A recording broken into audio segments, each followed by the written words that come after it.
ఈ mind set ఎలా ఉంటదో తెలుసుకోవడానికి అడుగుతున్నాను. ఆ రోజు ఫంక్షన్‌లో త్రివిక్రమ్ శ్రీనివాస్ గారు స్టేజ్ మీద మాట్లాడిన తర్వాత, నిజానికి అవన్నీ గూడా ఆయన సాహిత్య స్థాయికి చాలా తక్కువే ఇంకా. త్రివిక్రమ్ గారు మాట్లాడింది గూడా ఇంకా తక్కువ. ఆయన సాధించిన దానికి. కానీ త్రివిక్రమ్ గారు మాట్లాడిన తర్వాత కొన్ని కోట్ల మందికి సిరివెన్నెల గారి స్థాయి, ఆయన సాహిత్య విలువలు ఇంకా బాగా అర్థమైంది. తర్వాత ఆయన పాటల్ని మళ్ళీ వెనక్కెళ్ళి స్టార్ట్ చేశారు. ఒక తరం ఆయనతో ప్రయాణించడం మళ్ళీ మొదలుపెట్టారు. హ్మ్. అంత గొప్ప మాటలు విన్న తర్వాత ఇంటికొచ్చి కనీసం ఆయన వాటిల్ని ఆ మాటలను తీసుకోగలిగారా? నెత్తినెక్కించుకోగలిగారా? ఆ! ఆనందపడ్డారా? మురిసిపోయారా? అసలు ఆయన మానసిక స్థితి ఏంటి? ఆ వీడియో ఆ స్పీచ్ తరువాత? అంటే ఆయన at the end of the day ఒక కళాకారుడికి ఏం కావాలండి? ఖచ్చితంగా ఒక చప్పట్లు ఒక ప్రైజింగ్ కావాలి. ప్రైజింగ్. ఆయన ఒక చిన్న అంటే ఎలా చెప్పాలి?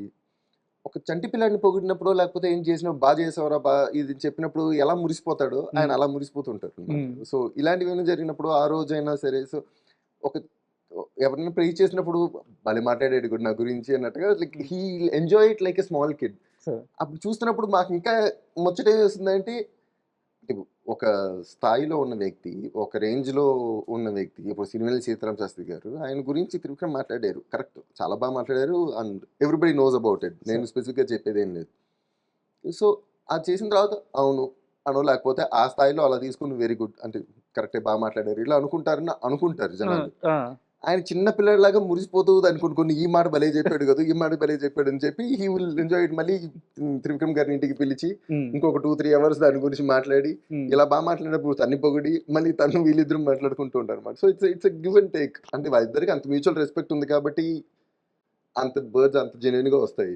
సో అదే త్రివిక్రమ్ గారి లాస్ట్ వర్డ్స్ కూడా అవే కదా! నన్ను అందుకే మన కెలకద్దు, నేను మాట్లాడుతూ పోతాను ఈయన గురించి ఆవేశం మాట్లాడేటప్పుడు వస్తది. నాకు ఇలాంటి ఆవేశం వచ్చేస్తుంది ఆ! అంటారు. సో, ఎందుకంటే నాకు ఆయన తెలుసు కాబట్టి ఆయనతో మాట్లాడుతున్నప్పుడు అదే అంటారు. అది చాలా జెన్యూన్‌గా ఉంటుంది కాబట్టి ఫీలింగ్ అలాంటి చోట్ల ఫ్లోలో వచ్చేస్తూ ఉంటుంది. హ్మ్. అందరి గురించి రాదు కదా! అలాగా సో అంటారనమాట. అండ్ ఆ ఒక్క స్టేజ్ మీదే కాదు సార్. తర్వాత ఆయన మీద ఒక పుస్తకం రాసారు. అక్కడ గాని, తర్వాత వారు చనిపోయిన తర్వాత జరిగిన కార్యక్రమంలో గాని, త్రివిక్రమ్ గారు ఆయన చాలా గొప్పగా మాట్లాడతారు. చాలా గొప్ప రచయిత. కానీ సిరివెన్నెల గారి ప్రస్తావన వచ్చిన తర్వాత ఆయన మాట్లాడుతున్నప్పుడు ఆయన చుట్టూ సిరివెన్నెల గారు ఉండిపోతున్నారా? ఆయన పక్కనే ఉంటున్నారా? ఆయన చేయి బట్టి మాట్లాడిస్తున్నారా? అర్థం కాదు గానీ, ఆయన గూడా ఒక రకమైన స్థితిలోకెళ్ళిపోతాడు. త్రివిక్రమ్ గారు గూడా. సో, నాన్నగారి గురించి అంత గొప్పగా మాట్లాడే ఆయన బంధువు అనుకోవచ్చా? మీకు స్నేహితుడు అనుకోవచ్చా? త్రివిక్రమ్‌ని సిరివెన్నెల కుటుంబం ఎలా చూస్తది? త్రివిక్రమ్ సిరివెన్నెల కుటుంబం ఎలా చూస్తుందంటే ఇప్పుడు మాకు అంటే నాకాయన బావగారవుతారు. అవునవును. నాకు వరుసగా బాగా హ్మ్. నేను ఆయన దగ్గరికెళ్ళినప్పుడు, ఆయన ఇంట్లో ఉన్నప్పుడు నేను చాలా చనువుగా ఉంటాను. సో బట్ అది మా ఇద్దరికి ఉన్న రిలేషన్ ఆహ్, ఆ జోన్‌లోనే పెట్టుకుంటా. హ్మ్. సో, ఇప్పుడు బయటికొచ్చినప్పుడు we know that he is Trivikram గారు. So we know his stature outside. So, బయటికెళ్ళినప్పుడు అంతే గౌరవంగా, అంతే దూరంగా ఉండి ఎక్కువ ఇబ్బంది పెట్టకుండా టైప్‌లో ఉంటాం. కానీ హ్మ్. ఆయన కూడా ఈ అంటే వాళ్ళిద్దరి ఈక్వేషన్ వేరండి. వాళ్ళది ఫ్రెండ్స్ అనొచ్చు, ఎనిమీస్ అనొచ్చు, హ్మ్. లేకపోతే అంటే చైల్డ్‌హుడ్ బడ్డీసా ఏం చెప్పలేము. హ్మ్. అందుకే వాళ్ళిద్దరూ వచ్చినప్పుడు బాగా ఇంకా కాఫీ ఏమైనా కావాలా, నాన్నకి టీ ఏమైనా కావాలా అవన్నీ చూసుకొని పెట్టేసి, తలుపేసేసి, ఏసేసేసి వెళ్ళిపోతాం బయటికి. ఒక 3, 4, 5 గంటల తర్వాత హ్మ్. బయటకొస్తారు. మధ్య మధ్యలో అప్పుడప్పుడు ఏమైనా మనకు సౌండ్‌లొచ్చాయంటే ఒక కాఫీ ఏమైనా ఇచ్చి ఇచ్చేస్తూ ఉంటాం తప్ప హ్మ్. ఇంకేముండదు. 3, 4 గంటలు. అంటే వాళ్ళు చిన్న చిన్న విషయాల నుంచి స్పిరిచ్యువల్, రిలీజియస్, హిస్టరీ, కల్చరు ఇంక యూ నేమ్ ఇట్. హ్మ్. అంటే మా నాన్నగారు చిన్నప్పుడు అట్ ద ఏజ్ ఆఫ్ 16, 17 ఆయన కాకినాడలో ఉన్న 2 లైబ్రరీల్లో ఉన్న ప్రతి బుక్ చదివేసారండి. అబ్బా! సో, హి అంటే ఈస్ వెరీ వెల్ రెడ్. అంత వెల్ రెడ్ నేను పర్సనల్‌గా నా నా చిన్న ప్రపంచంలో నేను చూసిన అంత వెల్ రెడ్ ఇంకో వ్యక్తి ఎవరైనా ఉన్నారంటే త్రివిక్రమ్ గారు. సో సో, వాళ్ళిద్దరి నాలెడ్జ్‌లో వాళ్ళిద్దరు కొట్టుకుంటున్నప్పుడు మనందరం పక్కన ఉండి ప్రయోజనం లేదు. వాళ్ళేదో మధ్యలో కూర్చొని మాట్లాడుతూ, మాట్లాడుతూ భగవద్గీతలో దాని గురించి ఏదో మాట్లాడుతుంటారు. హ్మ్. కార్ల్ మార్క్స్ ఇలా చెప్పాడు కదా! అని ఇంకోటేదో అంటూ హ్మ్. ఉంటారు. తర్వాత గాంధీజీతో గురించి ఏవేవో మాట్లాడేస్తూ ఉంటారు. సో, అంత వైడ్ స్ప్రెడ్ మనకు కష్టం అని చెప్పి తలుపేసేసి బయటకొచ్చేస్తూ ఉంటాం ఇద్దరి అన్నమాట. మధ్య పోట్లాట గూడా ఉంటదంటగా? ఆ! డిస్కషన్స్ చాలా హాట్‌గా జరిగిపోతుంటాయి. అంటే ఈయన ఏదైనా చెప్పగలరు. హ్మ్.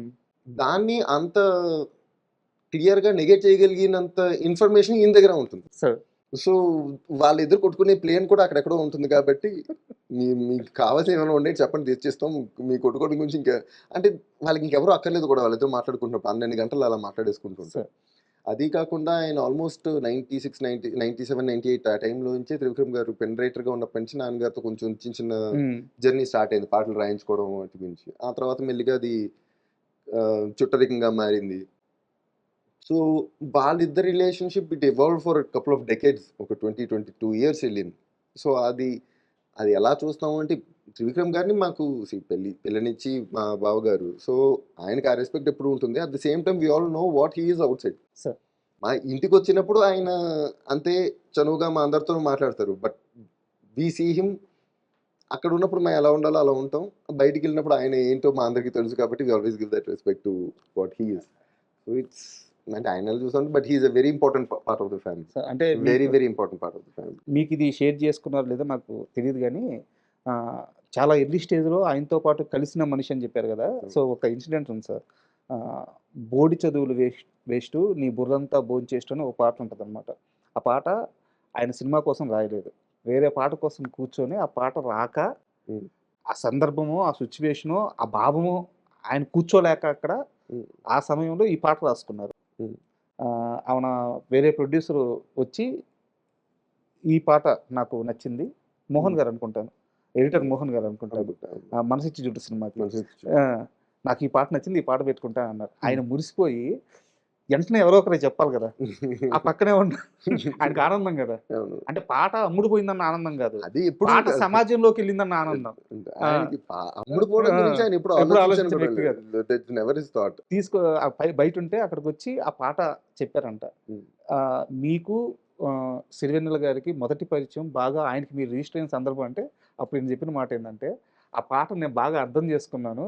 ఒక హ్మ్. కవికి ఎదురుగా ఉన్న శ్రోత, హ్మ్. మంచి శ్రోత అయితే ఆ శ్రోత కూడా గుర్తుండిపోతాడు." అవును. అలా సిరివెన్నెల గారికి నేను గుర్తుండిపోయిన మొదటి క్షణం అదని ఆయన షేర్ చేసుకున్నారు. సో, అక్కడి నుంచి ఇంత పెద్ద ప్రయాణం. అంటే చాలా మంది అబ్బా! భలే రాసారండి. చాలా బా రాసారండి. అసలు ఎలా రాసారండి అన్న విషయం వరకే 99% of the people can talk.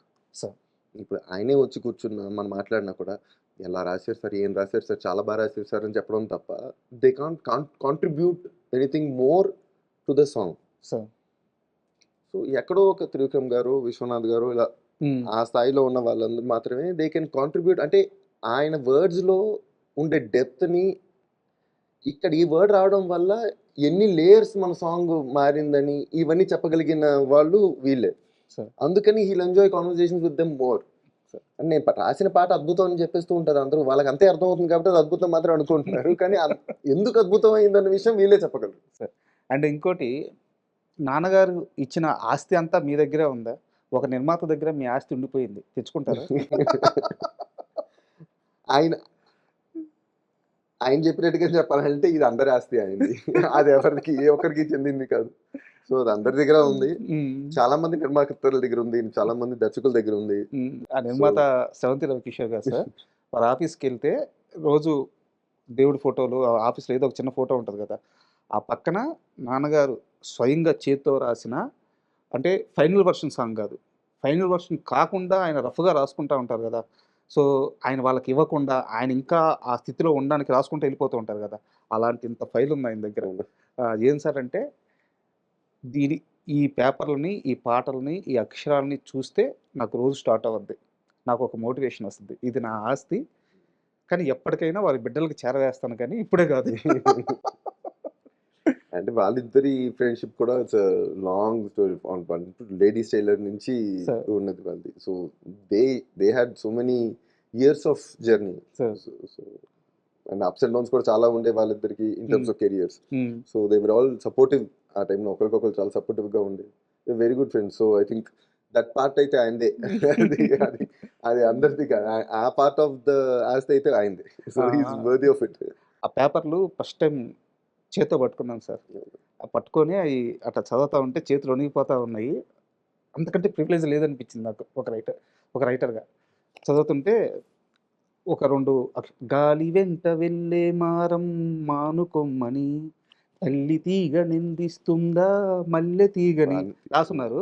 రాసి కొట్టేస్తున్నారు ఆటిల్ని. హ్మ్. అదేం సార్ ఇది కొట్టేసారు ఏం సార్ అంటే, ఆయన అంతకంటే గొప్పదిస్తానంటున్నాడు. అదే చెప్తున్నాం కదా, ఆయన రాస్తూ పోతుంటారు అంతకంటే కానీ గొప్పదిస్తా అంటున్నాడు. నేను చూసి లాక్కొని దండం పెట్టి నాకు ఇదే కావాలి. ఇంతకంటే వద్దు. అయినా ఇచ్చుండరు. ఆ!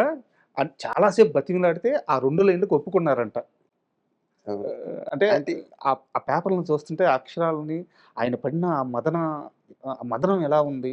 ఇవన్నీ చూస్తుంటే అబ్బా! అసలా అంటే ఇమాజిన్ ఈవెన్ అట్ అంటే ఈ స్టేజ్, ఆ స్టేజ్ అని కాదు. ఏ స్టేజ్‌లో అయినా ఆయన ఏ పాట రాస్తున్నా ఎప్పుడూ ఆయన తెలుగు డిక్షనరీలన్నీ ఆయన పక్కనే ఉండేవి. హ్మ్. అండ్ ఏ పాట రాసినా, ఏ డౌట్ ఉన్నా అప్పటికి ఆయన రిఫర్ చేసుకునే తీసుకునేవారు. సార్. ఎందుకంటే ఆయన పాట రాసిన ఒక అక్షరం ఇటు అటే ఎళ్ళిందనుకోండి, హ్మ్. ఇదే కరెక్ట్ ఏమో అని అందరూ నమ్ముతారే తప్ప, ఇది కరెక్టా అని ఎవరు క్వెషన్ చేయరు. సార్. ఈయన దగ్గర నుంచి వచ్చిన పాట కాబట్టి. అవును. ఈ అప్పుడు నెవర్ ఇంకా జాగ్రత్తగా ఉండాలనేది ఈ ఆయన never conscious. Takes it for granted. హ్మ్. సో అంటే నేను ఇచ్చిన దాంట్లో తప్పు ఉండకూడదు హ్మ్. అన్న దాని మీద ఆయన ఎంత మదన పడేవారో, ఆయన ఎంత వర్క్ చేసేవారో మనకు తెలుసు. సో ఇది మా ఎవ్రీ సింగిల్ వర్డ్‌కి అండ్ బాలు గారు చెప్తారు. మన ఎస్‌పి బాలసుబ్రహ్మణ్యం గారు.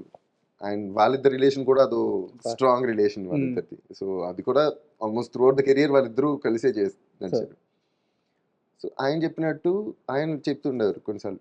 కొన్ని వర్డ్స్ గమకాలు ఇవన్నీ ఉన్నప్పుడు పాడడం కొన్ని అక్షరాలొస్తే పాడడం కష్టం అవుతుంది. హ్మ్. తడబడుతుంది మాట. కొన్ని ఫాస్ట్ మూవింగ్ వర్డ్స్ ఏమైనా ఉన్నాయంటే. సార్. కానీ వాటిల్లో ఆయన రాసేటప్పుడే ఇది పాడడానికి కష్టంగా ఉంటుంది కాబట్టి ఏ వర్డ్స్ రాస్తే పాడొచ్చు, అంత ఫాస్ట్‌గా ఉన్నా ఈజీగా పాడొచ్చు ఆయన రాసేస్తారు. ఓకే. ఆయన అలాగే రాసేవారు. హ్మ్. మీనింగ్ పోదు, భావం పోదు, ఆయన సింగ్ క్వాలిటీ తగ్గదు. కానీ సింగర్‌కి సింగర్‌కి సుఖం గూడా. కష్టంగా ఉండకూడదు.